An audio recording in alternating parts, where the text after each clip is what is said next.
الحمد لله رب العالمين، والصلاة والسلام على رسول الله نبينا محمد وعلى آله وصحبه ومن والاه التابعين لهم بإحسان إلى يوم الدين وسلم تسليما كثيرا. أما بعد، نendelea kitabu chetu cha التجريد الصريح في أحاديث الجامع الصحيح الإمام الزبيدي kifanyia swali صحيح البخاري, tukiwa bado kwenye kitabu mawaqiti salah, kitabu kinachozungumzia nyakati za swala. Tumaliza kuangalia wakati wa swala ya dhuhur. Sasa al-Imam al-Bukhari ameleta hadithi zinazozungumzia nyakati na fadhila za salatu al-asr. Qala sima babu man fatatuhu al-asr, mlango unaozungumzia yule ambaye imempita alasiri. Man fatatuhu al-asr, yule ambaye imempita alasiri, maana kuchelewa bila udhuru yoyote, mtu ambaye ameichelewesha salatu al-asri bila ya udhuru wowote ikampita, nini hukumu au nini kinachompata kwa tendo hilo? Qala sima an ibn Umar radhiyallahu anhuma, kiliwa hadithi kutoka kwa Abdullah ibn Umar, Allah amridhie na baba yake, anna Rasulullah sallallahu alayhi wasallam qala, Mtume alayhi salatu wassalam amesema, alladhi tafutuhu salatu al-asri, yule ambaye inampita salatu al-asr, inampita maana hakuitekeleza katika wakati wake, bali wa akharaha ila ghurubi ash-shams, na akaichelewesha salatu al-asri mpaka jua likazama, min ghairi udhrin, bila ya udhuru wote. Kwa alladhi tafutuhu, yule ambaye inampita au imempita swala al-asiri, kwa maana hakuitekeleza wala hakuiswali kwenye wakati wake ikampita, na vile vile akaichelewesha pia, akaichelewesha salatu al-asri mpaka kuzama kwa jua bila ya udhuru wowote, hukumu yake nini au kipi kinampata? Qala, Mtume akasema, kaannama, atakuwa ni kana kwamba wutira ahluhu wa maluhu, wutira, amepata hasara, ahluhu, na familia yake, wa maluhu, na mali yake, na akabakia akawa sasa ni mtu ambaye asiyekuwa na familia wala akawa hana mali tena. Kaannama wutira ahluhu wa maluhu, anakuwa ni kana kwamba amepata hasara ya kuikosa familia yake na vile vile kuikosa mali yake. Bimaana kama ni mtu sasa anaishi bila ya familia wala bila ya nani, ya mali, kosa la yeye kuipitisha kuto kuitekeleza salatu al-asri kwa wakati wake, na akaichelewesha pia mpaka kuzama kwa jua bila ya udhuru wowote. Mtu huyu mfano wake atakuwa ni kama vile mtu ambaye hana familia wala hana mali yoyote, baada ya kuwa alikuwa navyo vyote viwili, sasa vimemponyoka vyote, amevikosa. Huu ndio mfano wa mtu ambaye anaiacha au inampita au anaichelewesha salatu al-asri bila ya udhuru wote. Na wutira ahluhu bimaana khasira ahluhu wa maluhu wa asbaha bila ahlin wala malin, lakini mtu aliyepata hasara. Na siku zote katika Qur'ani na vile vile sunna ya Mtume sallallahu alaihi wasallam inaonyesha ya kwamba hasara kubwa ni mtu kupata hasara akhira. Alladhina khasiru anfusahum wa ahlihim yawma alqiyamati ala innal khasirina, Allah nasema alladhina khasiru anfusahum wa ahlihim yawma alqiyama, ni watu ambao waliopata hasara ya familia zao siku ya kiyama. Na hapa kwenye hadithi hii panathibitisha ya kwamba kuna hasara duniawia, kuna hasara ya mtu ambaye anaipata duniani. Nayo ni hasara gani? Ni hasara ya mtu aliyekuwa na mali na familia, sasa anaishi bila ya kuwa na familia wala mali.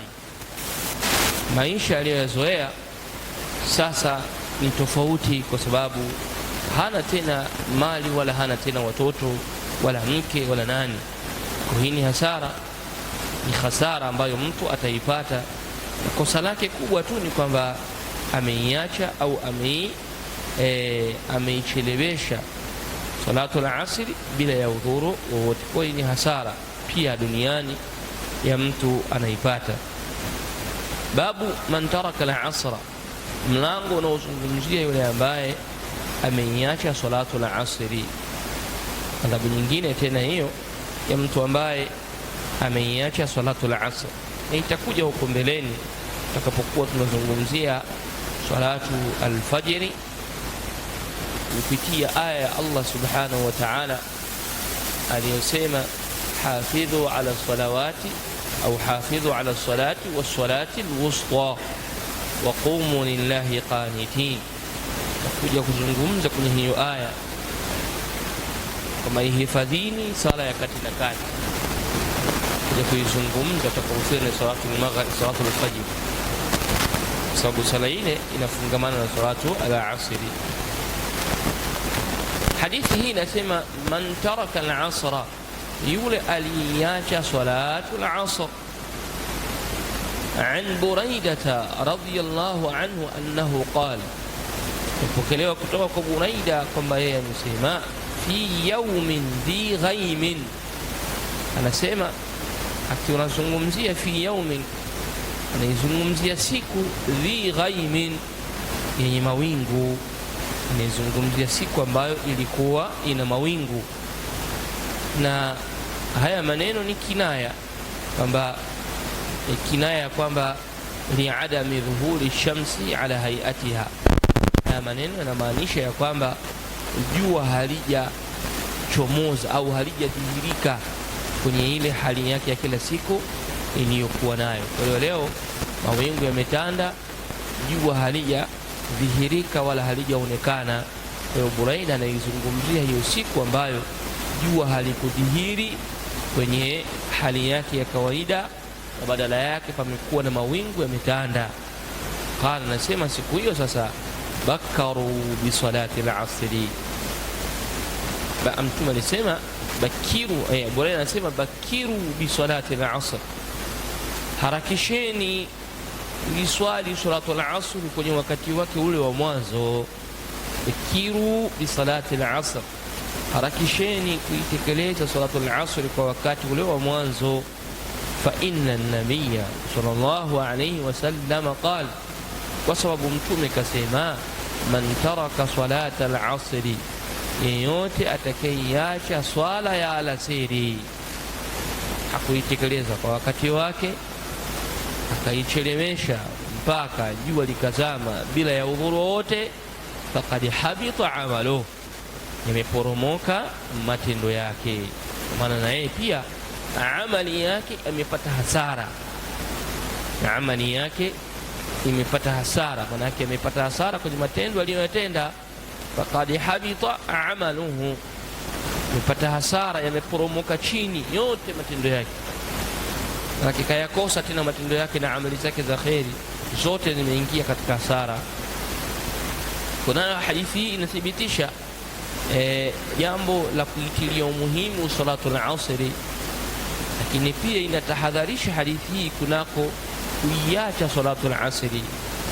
Na wanawachuoni pia wametaja ya kwamba miongoni mwa sababu ambazo zinapelekea salatu al-asri mtu kuiacha kwa sababu ule muda ule wa salatu al-asri ni muda mwingi ambao imma watu wameshachoka, imma watu wamekuwa wanashughulishwa kwenye kumalizia shughuli zao, wameshughulishwa katika kumalizia shughuli zao, imma ni wamekwenda kazi muda mrefu. Kwa hiyo baada ya asri wanajikuta wanahitaji kupumzika, au kwenye salatu al-asri wanakuta wanawahi baada ya kupumzika. Kwa hiyo Mtume akasema taraka salata al-asri faqad habita amaluhu. Riwaya nyingine kaannama ukira ahluhu wa maluhu.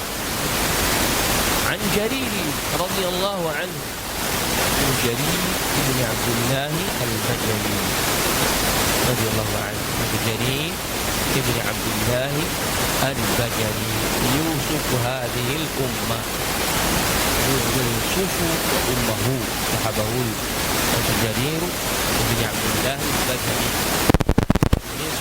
يعني يوسف وأمه جواب الصحابة أيضاً جرير بن عبد الله البجلي لحسن أو لجمال صورته. الله سبحانه يبقى في سورة نزول ثاني هو نبيذا رضي الله عنه. فحديثه هي تكون إليك هذا. قال عنه الإمام أبو حاتم رحمه الله تعالى الرازي، الإمام الحاتم والرازي سيما يقام من أنكر حديث جرير فقد تزندق. فيجينغ حديث جريري مش أقول مزنديكي. أنكر حديث جرير فقد تزندق. yeyote atakayepinga hadithi ya Jarir ndio hicho kaisoma, atakayepinga kaikataa, huyo ni mzandiki. Maneno ya Imamu Al-Hatim Ar-Razi rahimahullah. Anasema Jariri, kunna inda an-nabii sallallahu alayhi wasallam, tulikuwa kwa Mtume alayhi salatu wasallam, sisi masahaba tupo kwa Mtume. Fanadhara ila al-qamari, akautazama mwezi lailatan, siku moja akautazama mwezi uko juu namna ulivyo. Alipoutazama faqala, akasema Mtume sallallahu alaihi wasallam, innakum, hakika yenu nyinyi, satarawna rabbakum, mtamuona mola wenu yawm al-qiyama, mtamuona mola wenu siku ya kiyama, kama tarawna hadha al-qamara, kama mnavyoona huu mwezi. Mnavyoutazama huu mwezi, yani ile namna ya kuutazama ndivyo mtakavyokuwa mnamtazama Allah. Sio maana yake Allah anafanana na mwezi, kalla bana. Vile mnavyoutazama huo mwezi huo, wewe umekaa pale, yule kakaa kule, wale wamekaa kule, wote tunautazama. Hakuna mipinzano yoyote baina yetu kwenye kuutazama mwezi. Basi namna hii ya kutazama, waumini watakapoingizwa siku ya kiyama katika janna, watakuwa wanamuona mola wao kwa sampuli hiyo. La tudammuna fi ru'yatihi, hamto songamana. La tudammuna fi ru'yatihi, hamto songamana katika kumtazama. Na unaona hii imekuja la tudammuna, mim ina shadda, la tudammuna. Hiyo mimu ina nini? Ina shadda, mimu ina shadda. Lakini hiyo mimu lau ingelikuwa, la sio lau, bali yuwa wa yuwa, inapokelewa pia hadithi nyingine hiyo mimu haina shadda, ipo. Kwa hiyo inasemaje? La tudamuna, la tudamuna fi ru'yatihi. Sasa ikiwa bila shadda hiyo mimu, maana yake la yusibukum dhulmun au dhulmun, la yusibukum dhulmun fi ru'yatihi wala ta'ab, hamtopatwa na giza wala tabu katika kumtazama, ikiwa hiyo mimu haina shadda hii. tafsiri inakuwa sasa hamtopatwa na giza, hamtozibwa nyinyi, wala hamtopata tabu katika kumtazama. Ndio maana la tudhamuna. Lakini ikiwa na shadda inakuwa la tudhamuna, maana yake hamtotazahama, yani hamto sungamana, sogea nimwangalie, sogea nimwangalie, sogea na mimi mwananziba simuoni, hamtokuwa. Na vile vile ikiwa mimi haina shadda, maana yake hapata kuwa na giza kati yenu kwenye kumtazama, atakuwa papo wazi, dhahiran jalia. Fa in istata'tum an la tughlabu, mkiweza sasa, ikiwa mtaweza kwamba msipitwe an salatin qabla tulu'i shams, kunako kuswali kabla ya jua kuchomoza, wa qabla ghurubiha, na kabla ya kuzama kwake, fafa'alu, ikiwa nyinyi hamtopatwa na sababu zitakazowapelekea kushindwa kuitekeleza swala, kama vile usingizi. Ikiwa mna uwezo nyinyi wa kupambana msipatwe na usingizi ule ukawa ni sababu ya nyinyi kushindwa kutekeleza swala hizi mbili, au mkawa mna uwezo wa kutokupatwa na mambo ambayo yatakuzuieni na swala hizi mbili, basi kama kuna hayo mambo yanawezekana kufanyika hayo, basi nikiwa nasema fafa'alu, fanyeni. Fa in istata'tum alla tughlabu, na ikiwa mtaweza kwamba msishindwe, msipitwe, kama kuna mambo ambayo yanaweza mkayafanya ili isiwafikie swala hii kwamba imewapita, au swala hizi zikawa zimewapita, ima kwa sababu ya usingizi, nikaona nikilala mimi nitapitwa na swala hii, basi acha kulala. Ikiwa kama kuna kazi, naona hii kazi nikiitekeleza tu hapa, hii swala siitekeleze, si swali tena, basi hiyo kazi iache. Ikiwa nyinyi mnaweza kwamba msipitwe na hii swala kutokana na usingizi, kutokana na kazi mbalimbali, basi fafa'alu, fanyeni. Amesema alla tughlabu an salatin qabla tulu'i shams, kunako swala ambayo inaswaliwa kabla ya kuchomoza jua, kabla ya kuchomoza jua, wa qabla ghurubiha, na kabla ya kuzama kwake. Na hapa qabla tulu'i shams maana yake ni salatu al-fajr, wa qabla ghurubiha, na kabla ya kuzama jua maana yake ni salatu al-asr. Ikiwa mtaweza kufanya hivyo, fafa'alu, basi fanyeni. Thumma qara'a, kisha Mtume sallallahu alayhi wasallam akasoma wasabbih bihamdi rabbika qabla tulu'i shamsi wa qabla al-ghurub, na uendelee kumsabihi na kumtukuza Mola wako kwa kumhimidi na kwa kumsifu kwa sifa njema, qabla tulu'i shamsi, kabla ya kuzama jua, wa qabla al-ghurubi, na kabla ya kuzama jua.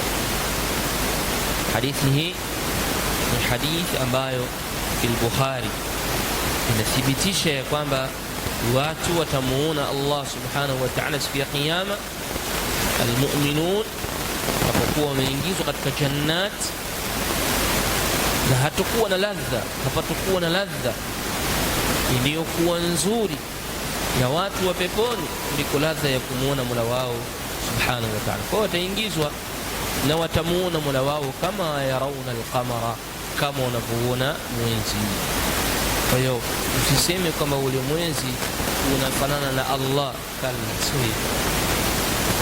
Kinachofananishwa hapa ni ule utazamaji wa watu watakapokuwa wanatazama mwezi, kwa sababu tunapotazama mwezi sisi hatuzozani, hatukinzani,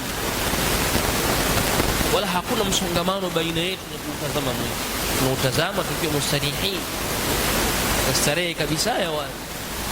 Lakini pia vile vile tunapotazama mwezi hakuna mawingu yoyote yanayotukinga sisi kuona mwezi, hakuna mawingu yoyote yanayotusiba sisi tusiuone mwezi, bali tunauona dhahiran. Kwa hiyo ndivyo hivyo ni siku ya kiyama watamuona Mola wao, na hii ndio itikadi ahli sunnah wal jamaa. Wujuhu yawma idhin nadhira ila rabbiha nadhira. wanamtazama Mola wao subhanahu wa ta'ala.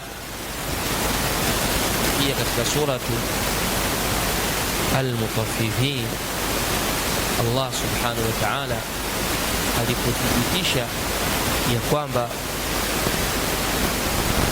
watu ambao ni waovu watakapokuwa wameingizwa katika moto wa Jahannam watakuwa ni mashuhudun, watakuwa ni wenye kukingwa na kumuona Allah subhanahu wa ta'ala, watakuwa wamekingwa hawatumuona Allah.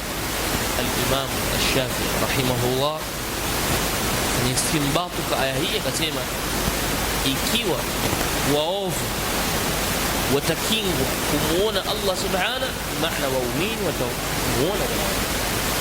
Ikiwa waovu wale walioingizwa motoni itazuiwa macho yao yatazuiliwa kumuona Allah subhanahu, maana waumini watafanikiwa kumuona Allah subhanahu wa ta'ala.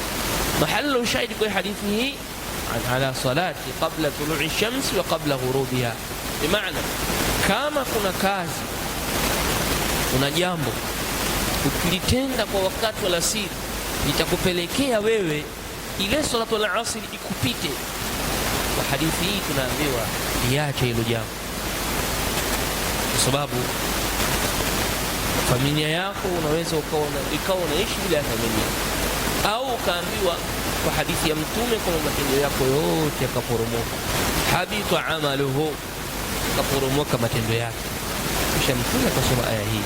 Hadithi ya mwisho عن أبي هريرة رضي الله عنه أن رسول الله صلى الله عليه وسلم قال Mtume pia kasema, yataaqabuna fikum, wanapishana kwenu nyinyi. Yataaqabun ay yatanawabun, wanapishana, hawa wanakuja na hawa wanaondoka, wakija hawa wanakutana na hawa wanaondoka. Yataaqabuna fikum, wanapishana kwenu nyinyi. Malaikatun billaili, malaika wa usiku, wa malaikatun billahari, na malaika wa mchana wanapishana. Kija hawa wale wa usiku wakija, wale wa mchana wanaondoka, wa mchana wakija tena usiku, wale wa usiku wanaondoka. Hivyo wanapishana, na wanapopishana lazima kwanza wakutane hao malaika.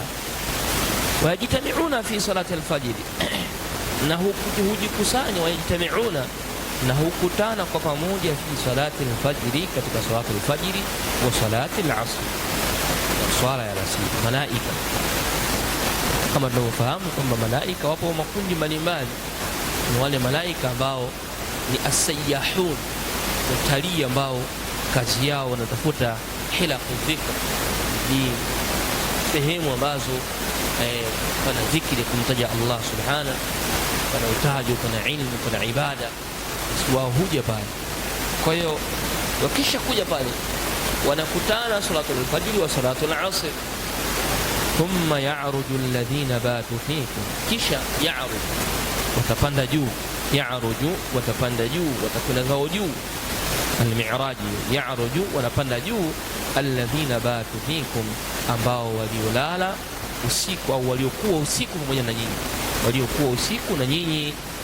Wale wa usiku wale wanaondoka zao, wanapanda zao juu, baada ya kuwa wale wamekuja. Kisha kuja pale wamekutana kwenye salatul fajr,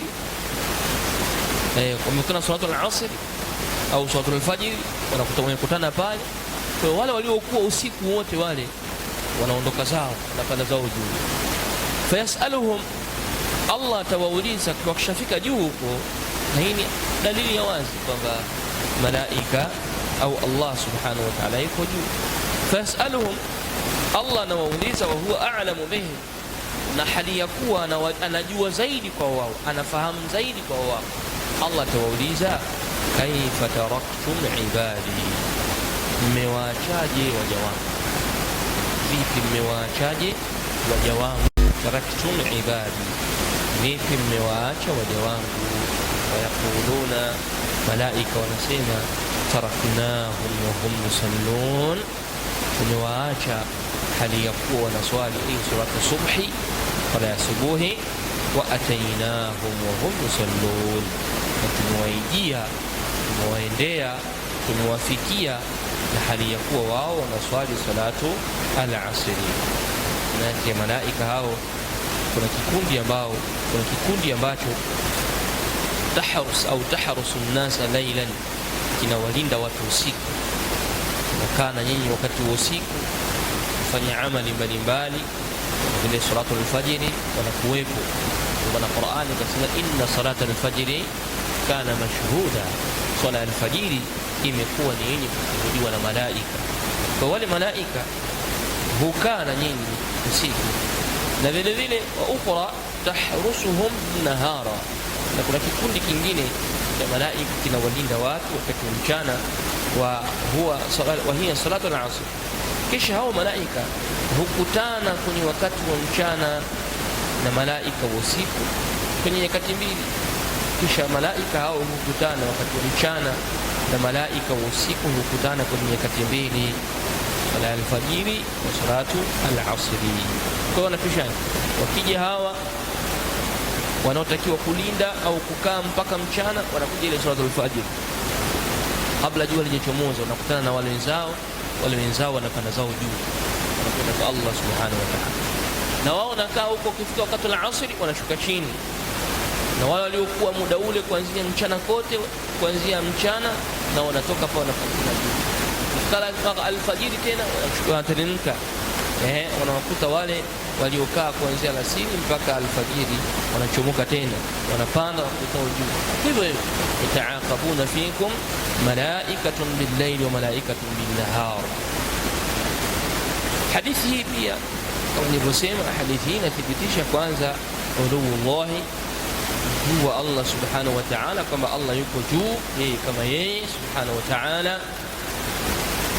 Jambo la kupanda malaika ni ishara wanapanda kwa Allah, kisha wakishafika huko juu fayasaluhum wa huwa a'lamu bihim, wauliza washapanda juu, fayasaluhum, wauliza. Usithibitisha kwamba Allah subhanahu wa ta'ala yuko juu. Na tunaposema juu hatunamaanishi ya kwamba tumetengeneza pande nne za dunia, pande ya juu, chini, kulia, kushoto, la. Sababu neno al-i'raj wal-mi'raj, neno i'raj au uruj ni kitendo cha kutoka chini na kupanda juu, kama tunavyothibitisha kwenye Isra wal Mi'raj. Mtume sallallahu alayhi wasallam alitoka Palestina bil Isra, kutoka Makkah mpaka Palestina bil Isra, kwa kutembea wakati wa usiku. Ama kutoka Palestina mpaka juu alipanda bil Mi'raj, kifaa hicho kutumia Jibril, Mi'raj, kupandishwa kama ngazi, akapandishwa mpaka juu sallallahu alayhi wasallam. Kwa urujun ni kitendo cha kutoka chini kwenda juu. Hawa malaika ya'ruju alladhina batu fikum, wanapanda juu wale ambao waliokuwa usiku na nyinyi, wanapanda juu. Wakifika juu, madha ya'malun, fayasaluhum wa huwa a'lamu bihim. Allah anawauliza akiwa fi kulli makan, akiwa kila sehemu, la kalma, anawauliza naye akiwa juu. Hadithi hii pia inatufundisha jambo la pili, kwamba salatu al-asr kadhalika tahdhuruha al-malaika. Vile vile salatu al-asr ni swala inayohudhuriwa na malaika, bali fiha ijtima'u al-malaika, ni siku ambayo au ni swala ambayo malaika hujikusanya, kiwaona kwamba fulani kaswali, fulani kaswali, fulani kaswali, fulani kaswali. Kwa maana wakifika huko kwa Allah subhanahu, Allah atawauliza, na yeye hali ya kuwa na wajua zaidi, atawaambia kaifa taraktum ibadi, mmewaachaje waja wangu huko mlikotoka? Malaika watasema taraknahum wa hum yusallun, mmewaacha hali ya kuwa na swali salatu al-fajr, wa atainahum wa hum yusallun, na tumewaendea hali ya kuwa na swali. Kwa sala hizo zote malaika wanakuwa wanathibitisha kwamba viumbe hawa au waja hawa wameswali na wametekeleza ibada hii. Kwa hiyo huu ni umuhimu wa salatu al-fajri wa salatu al-asri. Na naliacha hili jambo kwa sababu nataka nije nilizungumzie kwenye wakati wa salatu al-fajr insha Allah, kwa sababu ndiko ambako al-muallif rahimahullah ta'ala ameashiria kunako baadhi ya mambo, na hata kama atakuja ataliashiria kwa kiasi kidogo cha mbali, lakini Qur'ani imetuambia tuhifadhi uchunge wakati wa swala ya katikati. Swala ya katikati. Kwa hiyo kutokana na muda kuja kuzungumza hiyo swala ya katikati ni sura gani, inaonekana ipo kauli kama ni salatu ya asri. Naam, ipo kauli hiyo, lakini tutakuja kuzungumzia kwa upande wa madhhabu ya Malikia. Allahu tabaraka wa taala alam. wa sallallahu ala nabiyyina Muhammadin wa alihi wa sahbihi ajma'in. Alhamdulillah rabbil alamin.